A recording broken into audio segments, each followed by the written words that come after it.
법문 시작하기 전에 잠시 입정을 했었습니다.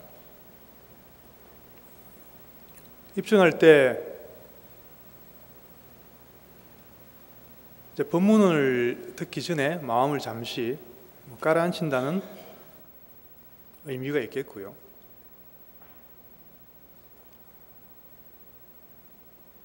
그리고 내 자신의 온갖 어지러운 생각들, 내 자신의 여러 가지 온갖 견해들, 그런 것들을 먼저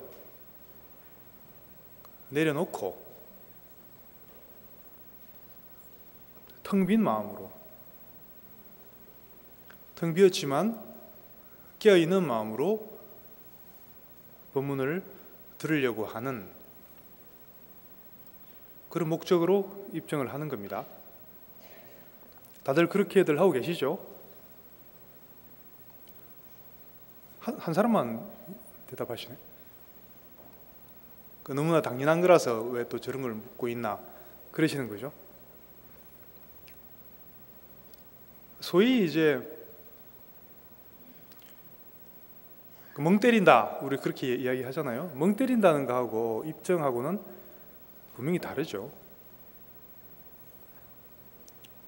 어떤 연구 결과에 의하면은 워낙 사람들이 생각들이 쓸데없는 생각들이 많으니까 하루에 5만 가지 이상씩 생각을 한다 그랬죠. 가끔씩 멍 때리는 것도 도움이 된다고 그래요. 꼭 이렇게 입정이 아니라도 멍 때리고만 있어도 도움은 된다고 해요. 그것도 잠깐 쉬는 거니까. 그렇지만 진정으로 쉬는 게 아니라고 그랬죠. 우리 두뇌는 멍 때린다고 해서 멍 때리고 있을 때도 막 활발하게 생각하고 있을 때만큼은 아니지만 거의 비슷하게 계속 움직인다 그래요. 그래서 그것을 좀 쉬어줘야 되는데, 결국 우리가 명상이라고 하는 것은 그동안 계속 마음챙김 명상에 대해서 말씀드려 왔지만 다른 게 아니고 그런 5만 가지 이상의 온갖 쓸데없는 생각들 잠시 쉬는 겁니다. 내려놓는 겁니다. 근데 소위 그냥 멍 때리고 있을 때는 스스로 의식을 못하고 있는 것 뿐이지 미묘한 여러 가지 잡념들이 계속 스쳐 지나가죠. 상념들이 계속 활동하고 있죠. 그래서 그게 진정한 입정과는 다르다는 얘기입니다. 그런 것까지 완전히 스톱, 멈춰졌을 때 입정이라고 할 수 있습니다. 어떤 제 도반 스님 책 제목이 문득 생각이 나네요. 멈추면 비로소 보이는 것들. 그런 책도 있지 않습니까? 근데 확실히 그런 게 있거든요. 우리 마음이 멈췄을 때 진정으로 기절하거나 깊이 잠들었을 때를 말하는 게 아니고 의식이 있는 채로 우리 마음이 멈췄을 때 비로소 보이는 것들이 있습니다. 신기한 게 보인다는 게 아니고 법문을 들어도 훨씬 이해가 잘 되고 그렇게 미워 보이던 사람도 또 이쁜 구석이 보이기 시작하고, 그래서 그렇게 그전 같았으면은 막 짜증 낼 일도 이상하게 별로 짜증이 나지 않고 선심이라고 하죠. 선심이 일어나고, 이런 것들이 우리가 진정으로 멈췄을 때, 마음을 쉬었을 때 이제 그런 작용들이 일어나는 겁니다. 그래서 마음 챙김의 중요성에 대해서는 항상 강조를 했고 한 100만 번 더 강조해도 그는 지나친 게 아니라고 할 수 있을 정도로 중요한 겁니다. 그래서 항상 잠깐 입정할 때라도 나의 모든 생각을 좀 내려놓고 한 1, 2분이라도 마음을 자기 호흡에 챙기든지 아니면 연부를 하든지 그냥 고요하게 깨어 있든지 그건 상관없습니다. 그런 것을 평상시에 습관적으로 자주 해주는 게 중요합니다. 평상시에 습관이 안 돼 있으면은 정말 중요한 순간에 그게 나오지 않거든요. 그래서 평상시에 자꾸 문득문득 자꾸 그 멈춰 줄 수 있는, 스톱할 수 있는 우리 마음을, 그런 습관이 필요하다. 그러면 그것이 멈추기 때문에 손해가 아니고 멈추기 때문에 비로소 그전에는 몰랐던 새로운 그런 에너지가, 새로운 기운이 내 마음 속에서 나와지는 것입니다. 그게 이제 불자들이 소위 웰빙하는 비법이 바로 거기에 있다고 할 수가 있겠습니다. 마음을 멈추고 마음을 쉬고 마음을 챙겨서 고요하게 정에 들고, 그게 이제 입정 아닙니까? 그것이 반드시 중요하고, 그것을 바탕으로 해서, 그렇다고 우리가 고요한 가운데에만 영원히 언제까지나 머물고 있겠다는 게 아니죠. 그게 우리 대성불자들의 그 올바른 발언이 또 아니죠. 그렇지만 마음을 멈춘, 그 정확하게 말하면 선정이죠. 또는 선정바람이, 이것이 바탕이 되지 않으면 진정한 의미에서 보살행이 이루어질 수가 없습니다. 보통 우리가 보살행 그러면은 어떤 구체적인 그 행위, 실천행을 말하잖아요. 그것도 어떤 사람들은 그렇게 말하시는 분도 간혹 계시거든요. 문제 앉아가지고 뭐 이렇게 참선하고 뭐 연불하고 고요하게 자기만의 시간을 가지는 거, 그런 것보다 빨리 나가서 이렇게 뭘 자꾸 행을 하는 게 더 낫다. 되게 그렇게 말씀하시는 분들이 보면 행도 안 하더라고. 핑계만 대지 그렇게. 항상 그래서 왜 그 부처님께서 육바라밀을 말씀하셨겠습니까? 선정만 이야기하신 게 아니잖아요. 선정만 이야기하신 게 아니라, 초기 불교로 따져도 정정이 선정이잖아요. 정정, 정념만 이야기하신 게 아니거든요. 8가지 우리 일상생활 중에 우리가 어떻게 실천할 것인가 하는 것에 대해서 훨씬 많이 강조를 하셨거든요. 육바라밀은 뭐 말할 것도 없고, 그렇지만 우리가 실천행을 한다고 해서 자칫 또 우리의 그 본분사죠. 본래 우리가 그 갖춰야 되는 그런 선정과 반야, 이런 것들을 놓쳐버린다면, 그런 것을 잊어버린 채로 실천을 한다고 그러면 그것은 이미 보살행위라고 할 수가 없다는 것이죠. 그래서 어떤 화엄경에 어떤 표현이 있냐면은, 보통 우리가 지혜, 깨달음의 그 상징이라고 하면은 보통 문수보살 이야기하잖아요. 문수보살. 그리고 그 행원, 실천행 하면 이제 대표적인 대표 선수가 이제 보현보살이잖아요. 물론 관세음보살도 계시지만 사실은 다 다른 분들이 아닙니다. 한 분입니다. 다른 측면들을 이야기하는 거죠. 그 실천행에서 대표적인 보살님 그러면 보현보살 이야기하잖아요. 그 화엄경에는 어떤 말이 있냐면은, 문수를 이야기할 때는 늘 집안에 있으나 길 가는 일을 떠나지 않으며, 보현보살은 늘 길 가운데 있으나, 지금 가고 있다는 얘기죠. 길 가운데 있으나 집안 일을 잊지 않는다, 이렇게 표현하거든요. 그게 무슨 말이겠습니까? 여러분들이 다 문수고 보현이 돼야 된다는 얘기입니다. 늘 집안에 있으나, 이 말은 무슨 말이죠? 늘 항상 고요한, 우리가 선정, 우리가 입정 이야기했습니다. 입정 상태를 결코 잃어버리지 않는다는 얘기죠. 입정. 그리고 입정이 있어야지 거기서 또 반야가, 반드시 입정해서 작용을 하는 것이 반야거든요. 선정과 반야는 떨어질 수가 없죠. 항상 고요한 평온한 이 상태에 있는 것을 우리가 늘 집안에 있다, 이렇게 이야기하는 겁니다. 그 문수는 늘 집안에 있죠. 항상 그 지혜가 출중하기 때문에, 선정과 지혜가 뛰어나기 때문에 늘 집안에 있습니다. 늘 집안에 있으나 집안에만 있는 게 아니죠. 뭐죠? 그리고 뭐라 그랬죠? 늘 집안에 있으나 길을 가는, 그러니까 보살행이죠. 이거는 보살의 실천이죠. 길을 가는 일을 떠나지 않는다 그랬습니다. 한편으로 늘 집안에 있으면서도, 늘 선정 상태에 있으면서도 또 한편으로는 보살행을 버리지 않는다는 거죠. 늘 보살행을, 그 실천행을 항상 한다는 이야기입니다. 그럼 보현보살은 뭐라고 그랬습니까? 늘 길 가운데 있으나, 이 말은 뭐죠? 늘 실천행 속에 있다는 얘기죠. 늘 실천행을 하고 있다는 얘기입니다. 늘 길 가운데 있으나 집안일을 잊지 않는다. 문수나 보현이나 똑같은 말이냐, 그죠? 똑같은 말이네. 순수만 다르죠, 순수만. 문수는 늘 집안에 있으나 가는 일을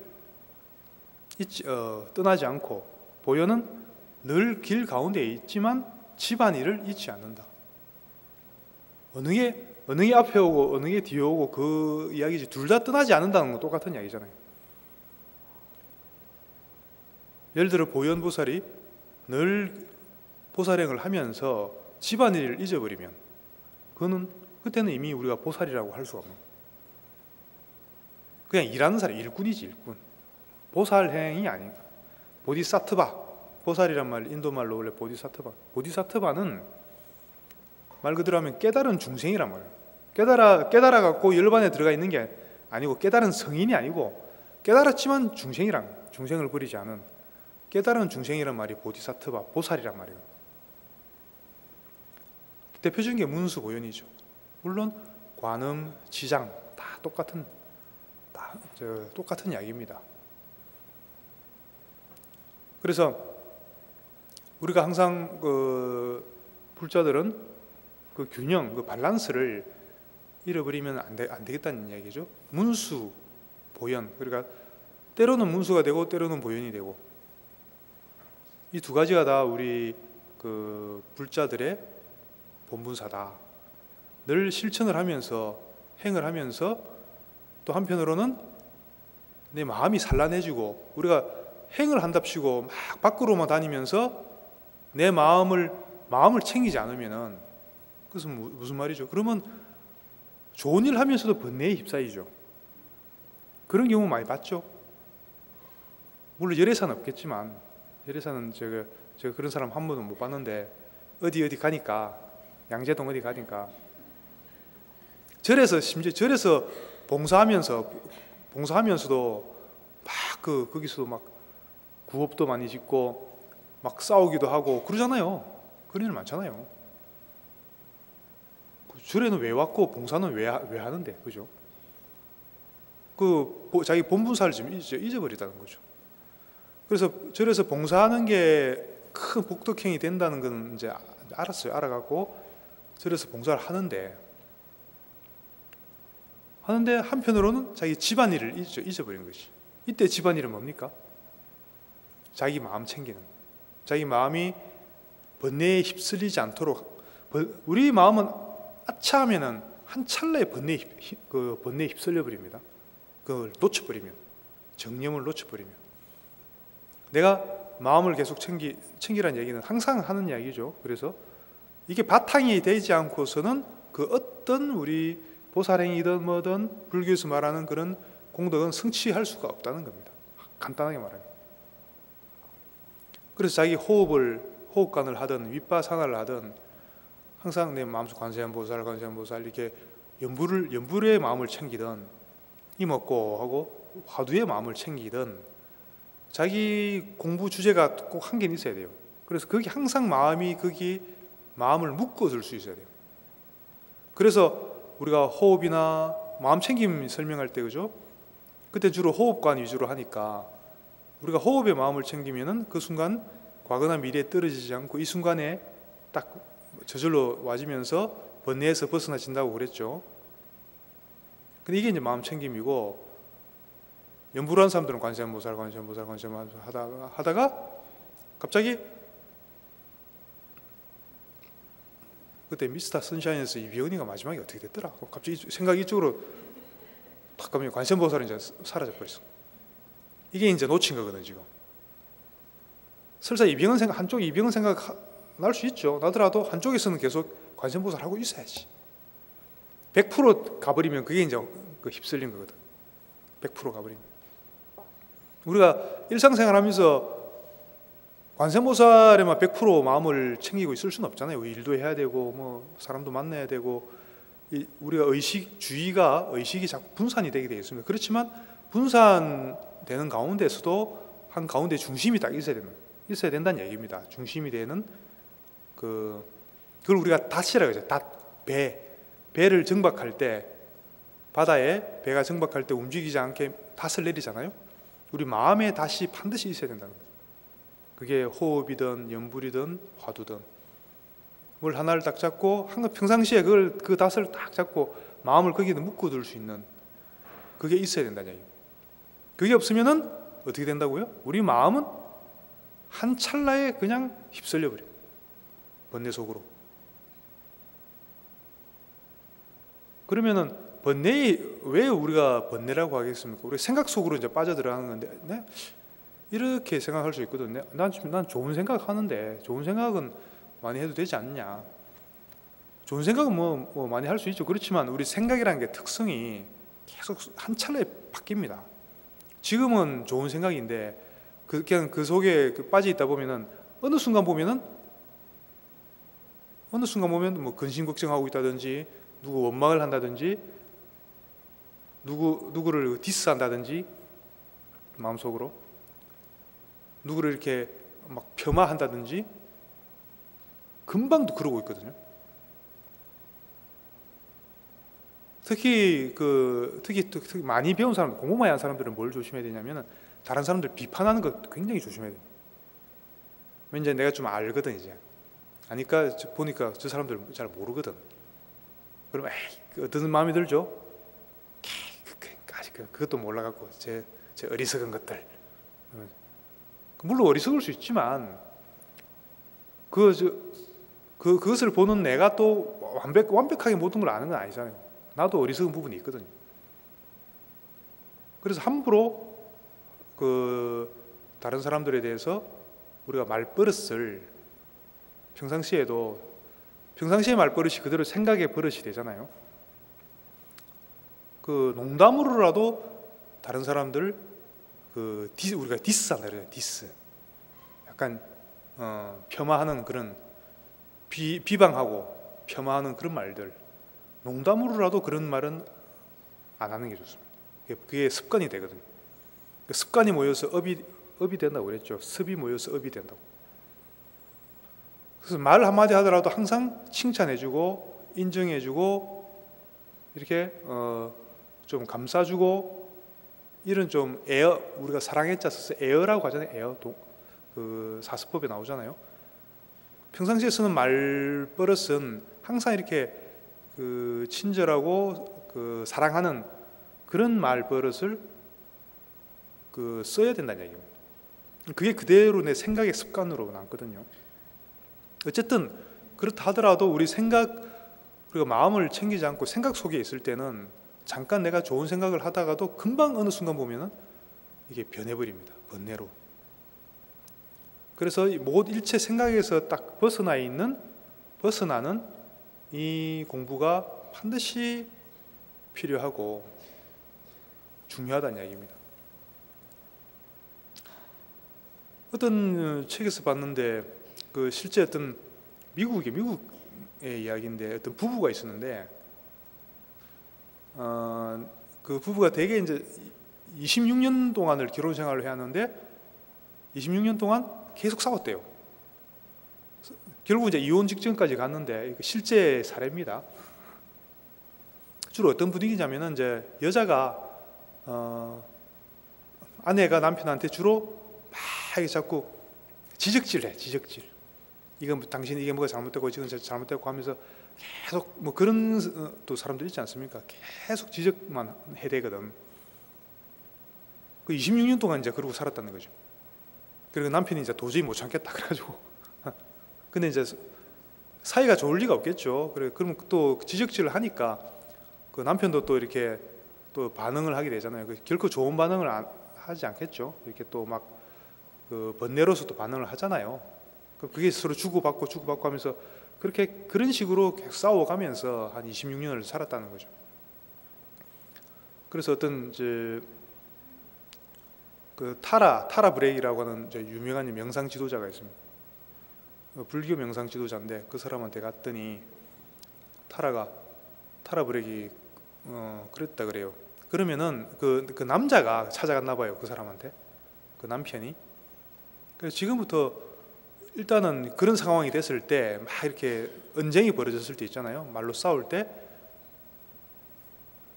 그 남편이 본인이 어떤 걸 느끼고 있는지 그리고 몸이 지금 어떻게 반응하고 있는지 그것을 알아차려봐라 이렇게 상담을 해줬어요. 그러니까 막 싸우는 상태, 보통 싸우면 상대방에 대해서만 집중하잖아요. 그걸 한 대라도 더 때리려고 내가 한 대라도 더 피하고 한 대라도 더 때려야 되니까 상대방한테만 막 더 집중하게 되잖아요. 근데 그렇게 하지 말고 싸우되 그때 내 마음에 어떤 감정들이 일어나고 그에 의해서 내 몸에는 또 어떤 반응들이 일어나는지 그런 거 안 살피잖아요. 우리가 싸울 때는. 거죠. 그걸 한번 느껴보라고. 그리고 그것을 그대로 상대방한테 이야기해 주라고. 이렇게 이야기해 줬다 그래요.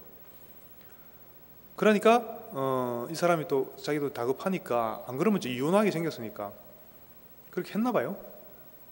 했더니 그리고 이제 뭔가 좀 그 분위기가 달라지더랍니다. 그 전에는 그냥 막연하게 맹목적으로 막 싸움을 위한 싸움 그런 거였지만 이제는 내가 이 순간에 내가 뭘 느끼고 내 마음 상태가 어떻고 내 몸에서 어떻게 반응하고 이런 것을 그대로 전달하니까 상대방에서도 약간 좀 그게 달라지더래요. 그리고 상대방 그 부인도 또 같은 방식으로 그렇게 또 하게 했대요. 그렇게 한번 이야기해보라. 지금 당신이 어떤 걸 느끼고 있고 당신 몸에서는 어떤 반응이 일어나고 있는지 나한테 있는 그대로 지금 일어나는 대로 나한테 서로 한번 이야기해보자. 서로 그런 식으로 한번 이야기를 했다 그래요.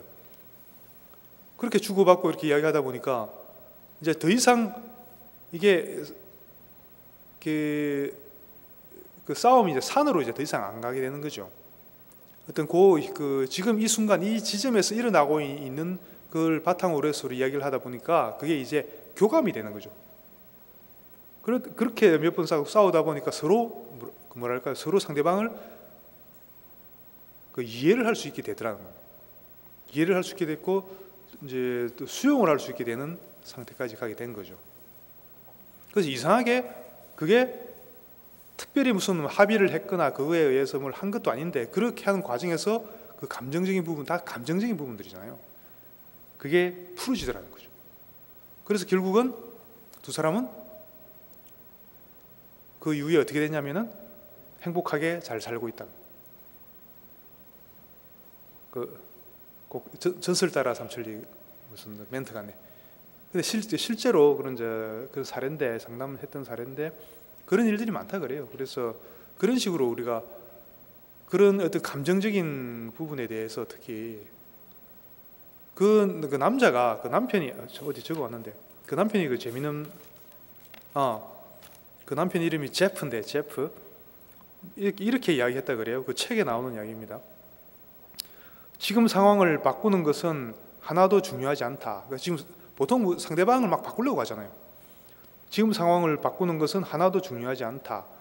중요한 것은 지금 어떤 일이 일어나든지 간에 그 일을 이 순간의 삶을 온전히 자각하는 겁니다. 이 순간에 방금 말했듯이 지금 어떤 일이 벌어지고 있는지 내 감정이 어떤 감정이 일어나고 있고 내 몸에서 어떤 느낌들이 일어나고 있는지 그것을 스스로 자각하는 거죠. 자각하라는 얘기죠. 그게 가장 중요하다는 얘기입니다. 그러면 나머지는 저절로 풀려요. 이렇게 이야기했다고 해요. 제프가.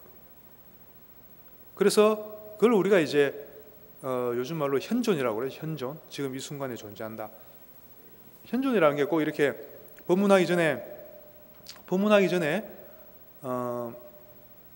입증하는 것만이 이 현존이 아니고 특히 이제 이런 어떤 경계, 우리가 경계라고 하잖아요. 역경계도 있고 순경계도 있고 우리가 살아가면서 이제 부딪히는 이제 그런 여러 가지 일들 가운데서 특히 뭔가 좀 역경계가 있을 때, 어려운 일이 있을 때는 이렇게 제일 좋은 거는 거기에 대해서 감정적으로 그게 휩쓸려서 반응을 하는 거는 항상 보면은 결과가 좋은 결과가 나오지 않죠. 항상 그 감정이나 그 느낌 자체를 전 통째로 알아차리는, 자각을 하는 그런 그 마음 챙김이 중요하다는 거죠. 그렇게 했을 때 진짜 뭐가 이제 해결되기 시작하는 실마리가 열린다는 것이지, 그 휩쓸려 갖고는 절대로 뭐가 해결이 안 된다는 얘기죠. 그래서 이렇게 그 평상시에 일상생활 중에 그 마음을 챙기고 하다 보면 아무래도 그 선정의 힘이 생기겠죠. 왜 이렇게 마음을 챙기지 않으면은 뭐 사소한 일 하나 가지고도 심지어는 그 번뇌가, 그 짜증나고 화나는 마음이 뭐 몇 날 며칠씩 갈 수도 있잖아요. 그런 경우도 있잖아요. 그 마음 딱 챙기면은 몇 분 만에 그게 이제 흘려보낼 수가 있는 건데, 그리고 다시 평온한 상태로 있을 수가 있는데, 평온하고 고요한 상태로 있어야지 그때 모든 그 불교에서 말하는 그런 공덕들이 거기서 다 일어나는 거예요. 그게 안 되고 뭔가 내가 휩쓸려 있으면은 그 상태에서는 어떤 것도 우리가 할 수가 없습니다. 그 어떤 지금 이 순간에 되게 그 어려운 상황에 있다 하더라도 마찬가지입니다. 그럴수록 더 이 순간에 마음을 챙기는 공부를 하셔야 됩니다. 그렇게 하시다 보면은 첫째로 내 마음이 항상 어디 그 번뇌에 휩쓸리지 않고, 완전히 휩쓸리진 않고 그 평온함을 유지할 수 있고, 그렇게 했을 때만이, 그리고 그 상황이 또 진정으로 바뀔 수도 있다는 거죠. 왜냐하면 그 내가 번뇌에 대해서 번뇌로서 대응을 하면은 그 번뇌만 자꾸 정장을 하게 되겠죠.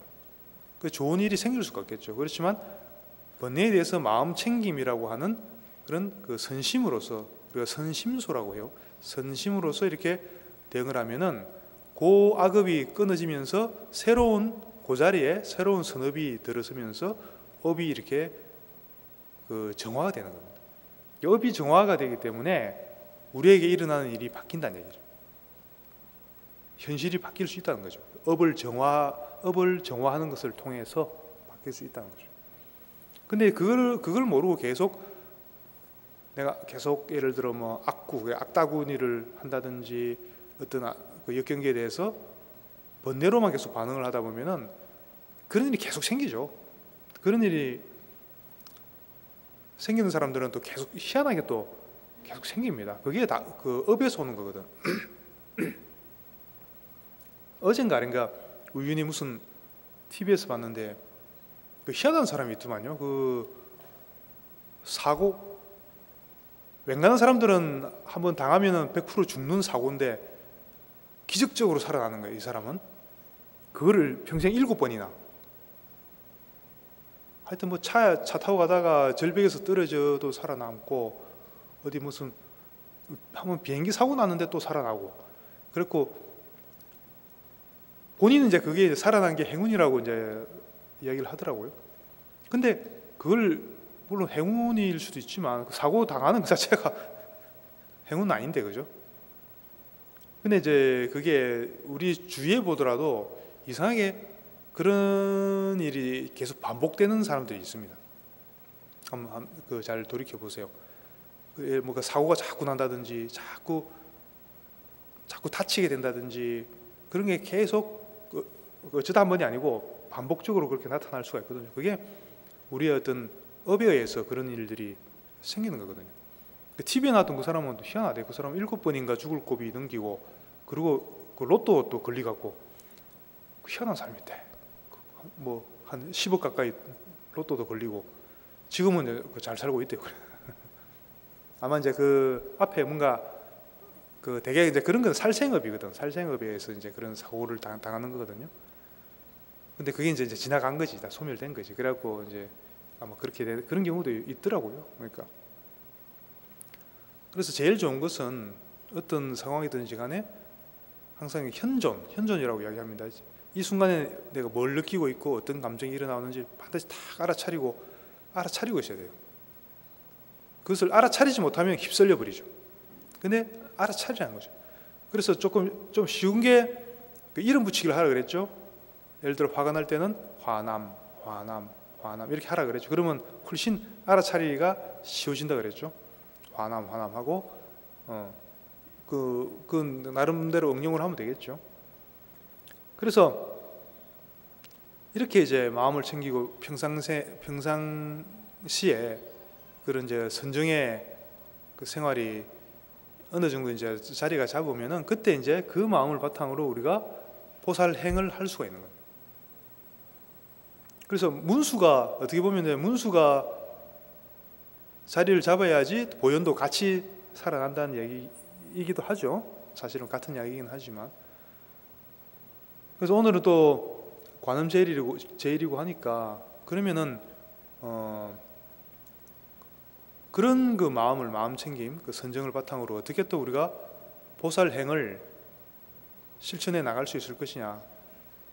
그래서 고요하고 평온한 마음 상태에만 머무는 게 불교의 목적이 아니라 그랬죠. 다시 말하면 고요한 마음은 우리가 집안일이고, 그러면서 집안일을 잊지 않으면서도 한편으로는 길을 계속 가야 된다 그랬죠. 그 말은 보살로서의 계속 성취하는 그런 그 실천행을 계속 해야 된다는 얘기죠. 그래서 보살로서의 실천을 한다는 것은 그럼 구체적으로 뭘 어떻게 하라는 얘기냐 이렇게 물어볼 수 있잖아요. 그거는 뭐 너무나 그 답은 간단한 거죠. 오늘 여러분들이 기도할 때 그 독송했던 천수경, 그 안에 다 들어있죠. 천수경, 반야신경, 그 안에 다 들어있습니다. 근데 이제 보통 이제 무슨 말인지 모르고 막 읽죠, 그냥. 근데 사실은 제가 권유를 드리는 게 천수경 평상시에 기도할 때는 뭐 우리가 한문으로 이렇게 하시더라도 저 한글로 이렇게 천수경 같은 경우 한글 천수경이 지금 잘 나와 있습니다, 그죠? 그런 거 꼭 한번 읽어보세요. 이게 공부한다 생각하시고 무슨 소리인지는 알아야 되니까. 물론 이제 우리 열애사 불자들 이야기는 아니고 양재동에 그게 모르더라고 보니까.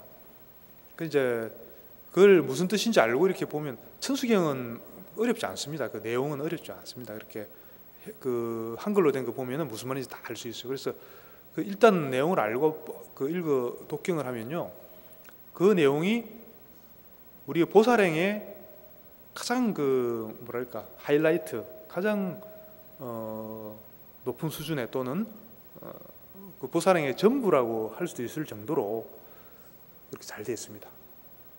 천수경만 잘 공부하셔도 보살의 실천행에 대해서 완벽하게 우리가 이해를 할 수 있고요. 물론 반야신경은 보살의 지혜, 그러니까 불보살 명으로 따지면은 반야신경은 주로 그 문수보살이라고 할 수 있고, 물론 이제 반야신경에서는 관자재보살, 관세음보살이 나오지만 문수보현으로 분류하자면 그렇다는 거죠. 지혜니까 이제 문수보살 쪽이라고 생각하시면 되고, 천수경이나 보현행음품 같은 거 있죠. 보현행음품 같은 실천행을 주로 이야기하는 거는 주로 이제 보현행음품은 이제 보현보살이 설한 거니까 이제 보현보살의 그 덕목이다 이렇게 말할 수 있습니다. 근데 처음에 말씀드렸듯이 문수보현이 다른 보살이 아니라 그랬죠. 똑같이 집에 있고 집안일을 잘 알면서 또 한편으로 길을 가는데 어느 게 앞에 있고 어느 게 뒤에 있느냐, 그 차이뿐이라고 그랬죠. 문수보현이란 것은. 그래서 반야신경, 반야가 먼저냐, 그 천수경에서 말하는 그 행원이 먼저냐, 그것은 어느 게 먼저라고, 어느 게 먼저고 어느 게 중요하다고 말할 수 없습니다. 둘 다 해야 되는 겁니다. 둘 다 똑같이 우리가 가야 되는 겁니다. 그래서 천수경이나 특히 이제 조금 더 체계적으로 보살행에 대해서 여러분들이 실천행에 대해서 공부를 하시고 싶으시면은 보현행음품을 보시면 됩니다. 여러분 제가 말씀드렸죠, 그죠? 보현행음품, 그게 짧으면서도 그게 그 뭐랄까요? 가장 정수, 보살행의 정수가 그 안에 다 들어 있습니다. 보현행음품이 원래 우리가 따로 이렇게 경으로 이렇게 편집해서 보지만 원래는 화엄경 안에 들어 있는 한 품입니다. 그죠? 보현행음품이 화엄경의 한 내용이라고.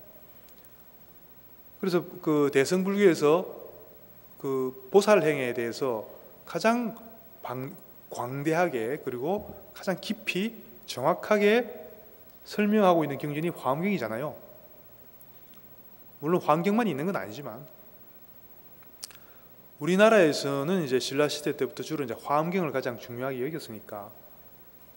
근데 화엄경을 전체를 다 보려면 너무나 방대하기 때문에 우선은 당장 실천행을 생각한다면은 당장 우리가 보고 바로 실천할 수 있는 것을 따진다면은 보현행음품을 보시면 돼요. 천수경도 어차피 매일 보시니까, 매일 기도하시니까 천수경 다 사실은 같은 내용입니다. 다 육바라밀 이야기거든요.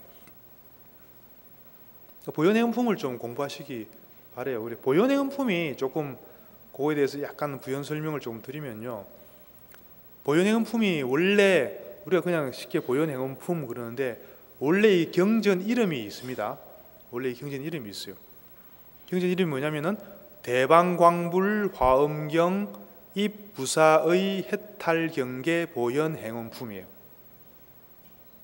자, 한번 해보세요. 네, 방금 뭐라 그랬죠? 대방광불 화엄경 입부사의 해탈경계 보현행음품. 이게 원래 이름이에요. 우리가 그냥 줄여서 보현행음품 하는 겁니다. 이게 무슨 말이죠? 대방광 불화엄경. 대방광불 화엄경 말하는 거죠. 대방광은 부처님이 깨친 진리의 세계, 넓고 광대한 부처님의 진리의 세계, 불보살의 세계를 우리가 대방광. 그리고 불화엄, 부처님의 진리가 화려하게 꽃을 피운 그 법의 세계가 화려하게 꽃핀 그 경계를 우리가 또 불화엄 이렇게 이야기하죠. 그래서 대방광 불화엄경, 그것을 설한 경. 그걸 우리가 이제 그 말하는 이 대방광불 화엄경 먼저 말하고 입부사의 해탈 경계. 이 말은 뭐냐면은 부사의 우리가 쉽게 말하면 불가사의한 헤아릴 수 없을 만큼 깊고 오묘한 그런 말이죠.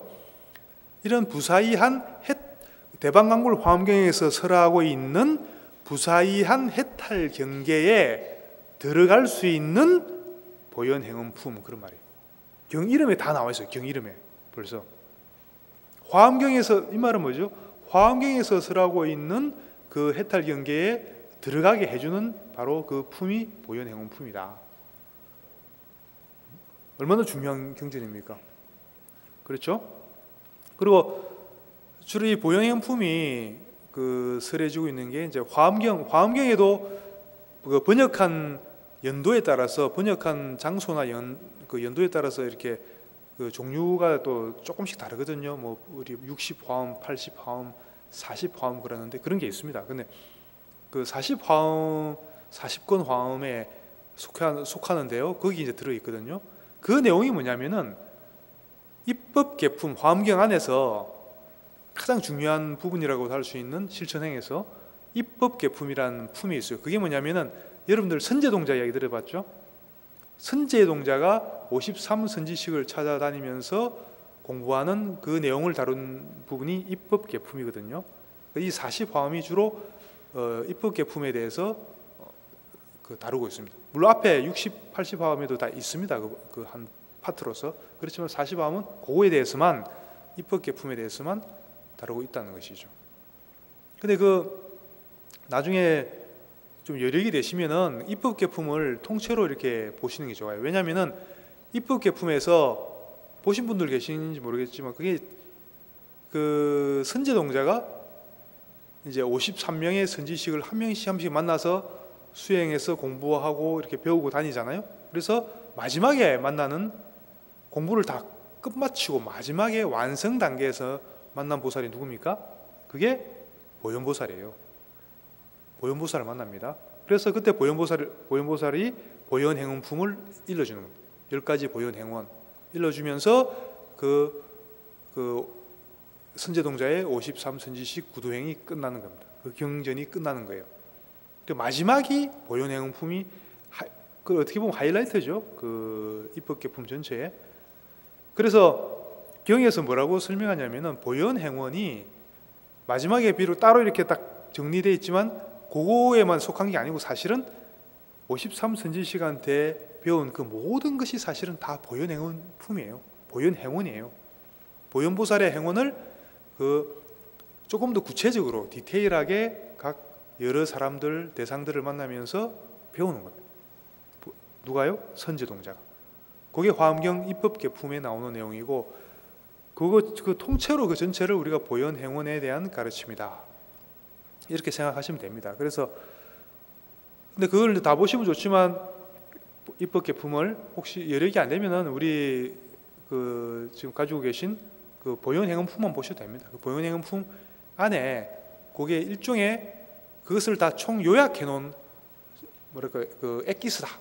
그렇게 생각하시면 됩니다. 그래서 그것만 보고 공부하시면은 화엄경 전체를 우리가 실천하는 게 된다는 얘기입니다. 그리고 화엄경에서 이야기하고 있는 해탈경계에 우리가 쉽게 진입할 수 있게 해주는, 들어갈 수 있게 해주는 그 가르침이 바로 보현행원의 가르침이다.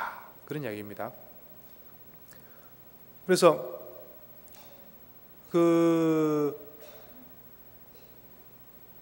화엄경을 보다 보면은 또 한편으로는 또 어떤 생각이 드는가 하면은 우리 보살이 발심을 해서요 이렇게 쭉 승불해가는 과정을 쭉 설명을 하는 게 있습니다. 그 과정을 그 10가지씩 십신, 10가지 믿음, 십신, 십주, 십행, 십회양, 그 다음에 십지 이렇게 10가지 이렇게 나눠서 이렇게 그 단계별로 이렇게 설명을 하거든요. 근데 그게 처음 발심해서 성불하는 데까지, 불치에 가는 데까지 한 몇 년 정도 걸리는 줄 아십니까? 몇 년 정도 걸리겠습니까? 한 100년 하면 될까요? 100년? 삼아성직업 이야기하거든요. 삼아성직업 걸린다고 그러요. 삼아성직업이 한 몇 년 정도 되겠습니까? 아성 1급이 몇 년이죠? 1급. 보통 우리가 여담삼아 하는 말이지만 저희 중국 사람들하고 인도 사람 스케일 비교를 많이 하거든요. 우리가 보통 중국 사람들이 이제 좀 스케일이 크잖아요, 그죠? 그 스케일이 크다고 통이 크다고 이야기하잖아요. 근데 보통 이제 좀 긴 시간 이야기할 때 보통 무슨 표현 쓰죠? 천년만년 동안 널 사랑하겠다. 해봐야 천년만년이야. 중국은 그래봐야. 근데 인도 딱 들어가면은 기본 단위가 급부터 시작합니다. 급. 1급이 몇 년이죠? 이게 학설마다 틀리지만 대략 한 30억에서 50억 년. 그게 1급이에요. 그러니까 천년만년하고는 이건 비교가 안 되죠. 벌써 스케일에서. 1급이 그런데 이 1급이 아성지만큼 있을 때 그 아성지만큼의 급만큼 공부를 해야지 우리가 성불할 수 있다는 얘기죠. 근데 아성지라는 거는 거의 무한대라고 보시면 돼요. 거의 무한대나 거의 비슷한 말입니다. 그러니까 끝이 없다는 얘기입니다. 끝이 없다. 아성지만큼의 연도만큼 그건 우리가 헤아릴 수가 계산조차 할 수 없는 그런 엄청난 긴 시간을 100억 년, 200년 이런 거는 유에 끼지도 못하고요. 이런 말 이제 그렇게 해야지 승부할 수 있다고 이야기하거든요. 근데 이런 말 딱 툭 들으면은 어떤 느낌이 들지? 내가 갈 길이 아니구나. 벌써 그런 생각이 들죠, 그죠? 혹시 그런 생각 안 든 사람이 있나요? 여기 우리 열애사니까 참. 열애사는 아무도 그게 이제 그런 말을 딱 듣는 순간 이게 내가 갈 길이 아니구나. 이러면 아직까지 그 선근 공덕이 부족한 사람. 공덕이 엄청 없거나 아니면은 공덕이 있어도 좀 소선근기거나 그렇게 분류합니다. 그렇죠. 우리 열애사불자들은 어떻게 생각하죠? 사마성지금 걸린다니까 야 신난다 그래 되죠. 야 이렇게 우리가 그전에는 몰랐는데 보살행을 알고 보살행을 하면 그 한순간이 환희심나고 기쁘고 신나고 이게 보살행인데 너무나 행복하고 환희심나는 게 보살행인데 이거 길면 길수록 좋잖아. 한 100억 년만 하세요 그러면 이제 막 이제 환장하는 거죠. 아니 100억 년만 하라니 이 좋은 보살행을 나는 사마성지급 할 거예요. 이렇게 이제 여러분들은 그렇게 말하시겠죠. 그런 마음이 들죠. 지금도 100억 년만 하지 말라면 굉장히 화나겠죠, 그죠? 그래서 그 정도로 긴 시간이 필요한데 그렇게만 말을 하는 게 아니고 화엄경에서는 정말 화엄경의 묘한 부분이 그런 게 또 있죠. 또 한편으로 뭐라고 이야기합니까? 화엄경에서 초발심시 변정각 이런 말을 쓰거든. 처음 발심했을 때 그 순간이 이미 성불한 그 자리다 이렇게 또 이야기해요. 이게 기가 막힌 겁니다. 이걸 모르고 그냥 단수 내가 열심히 뭘 해서 사마성지급 뒤에 성불한다 그 생각 그거만 알면은 사실 솔직히 좀 깝깝하잖아. 마음속으로 어느 세월에 그런 생각이 들 수 있지만 우리가 이제 반야를 그래서 행원과 반야는 반드시 같이 가야 된다는 게 바로 이런 데서 나오는 거죠. 초발심시 변정각 지금 처음 발심했을 때 이제 지금 시작했어요. 시작해서 이제 발심을 해서 이제 사마성지급 동안 공부해야 돼요. 그런 순간이라도 우리 진리의 눈으로 봤을 때는 처음 발심했던 그 자리나 그 처음 발심했던 그 마음이나 그 사람도 이 그 진리 법계 진리의 한 부분이고 그리고 우리가 스가모니 부처님과 같이 성불을 했다 하더라도 그것도 이 우주 법계 진리의 한 표현이라는 거죠. 결국 이 법계의 진리, 이 우주 법계의 진리 안에서 그 안에서 다 일어나는 일이라는 거죠. 이걸 조금 더 화엄경적으로 표현하자면 처음에 발심을 한 사람이든 사마성지급 뒤에 성불한 사람이든 다 똑같이 비로자나 불의 나툼이다. 비로자나 불의 표현이다. 그런 이야기입니다. 똑같이 부처님의 화신들이다 그 이야기예요. 그러니까 그게 지금 시작하는 입장이든 그 공부 다 끝마친 입장이든 그거는 사실은 중요하지 않다는 얘기죠. 똑같이 이 법계 진리의 표현이다.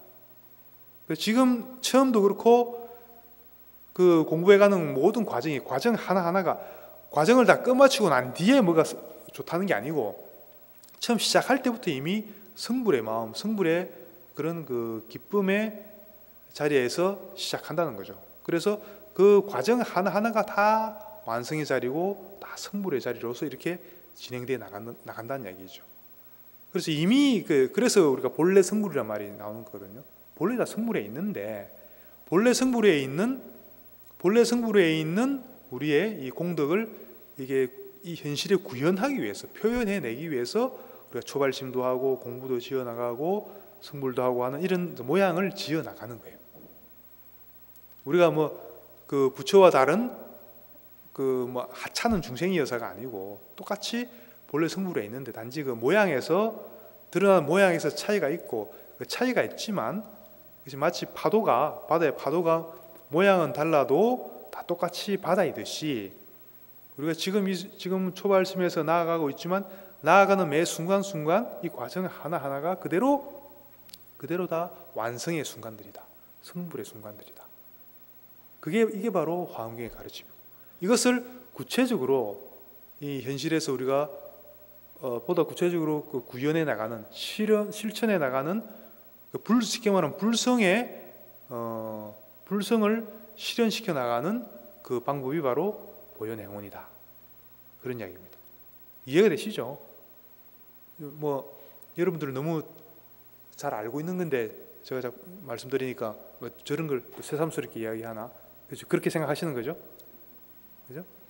근데 저 양재동 어디 가니까 잘 모르시더라고. 그러니까 그 여러분들 좀 자부심 가지시고 하시기 바랍니다. 그래서 그 보통 화엄에서는 이제 초발심주 그러면 아까 이제 뭐 십주, 십신 뭐 그런 이야기 조금 어려운 이야기인데 그런 이야기 했죠. 그 십주의 첫 번째가 이제 초발심주라고 이야기합니다. 그게 이제 그때 뭐 보통 엄밀히 말하면은 우리가 어떨 때를 초발심주라고 하느냐 하면은 이게 연기실상에 대해서 연기법이라는 이야기 들어보셨죠, 그죠? 이게 나와 이 세계가 어떤 그 독립적으로 혼자서 이렇게 존재하는 것, 이 세상에 아무것도 없어요, 그죠? 다 연기적으로 서로 의존해서 내가 있으니까 너가 있고, 너가 있으니까 내가 있고, 이런 식으로 다 의존적으로 그 지금 돌아가고 있다는 게 연기죠.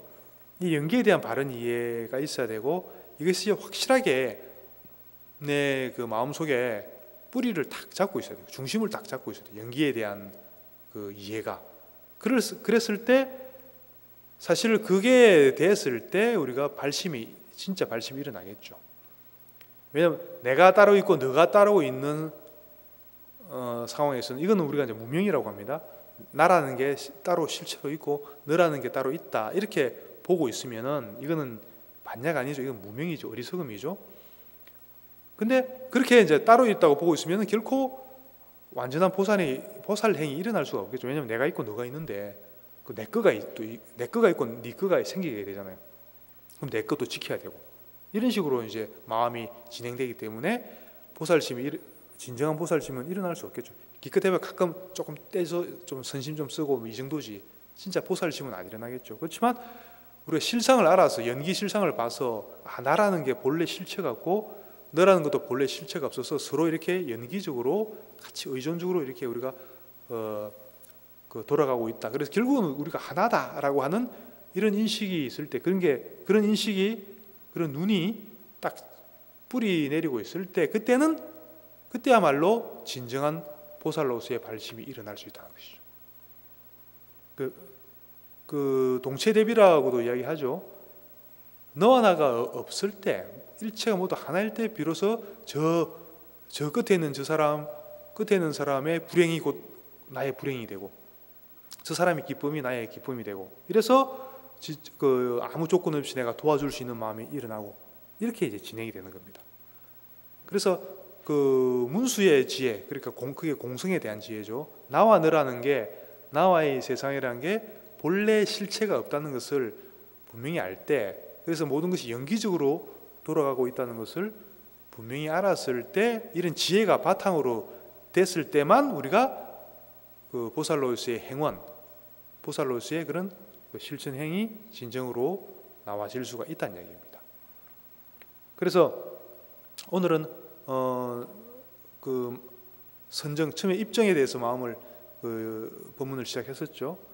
평상시에 우리가 마음 챙김과 입정의 마음이 반드시 바탕이 돼야 된다. 거기서 한 걸음 더 나가면은 나와 너가 본래 없다. 우리는 본래 하나다. 서로 의존해서 같이 더불어 살아가고 있는 하나의 우리 모든 존재가 하나의 존재다라고 하는 연기실상에 대한 분명한 이해가 있을 때 선정과 연기에 대한 그 통찰, 이건 이제 지혜입니다. 반야가 되죠. 이것은 선정과 반야가 바탕이 되었을 때 그 다음에는 우리가 그 보살행을, 진정한 보살행을, 그게 뭡니까? 보시지계, 인욕, 정진 뭐 이렇게 되겠죠. 그런 게 나와질 수가 있다는 것이죠.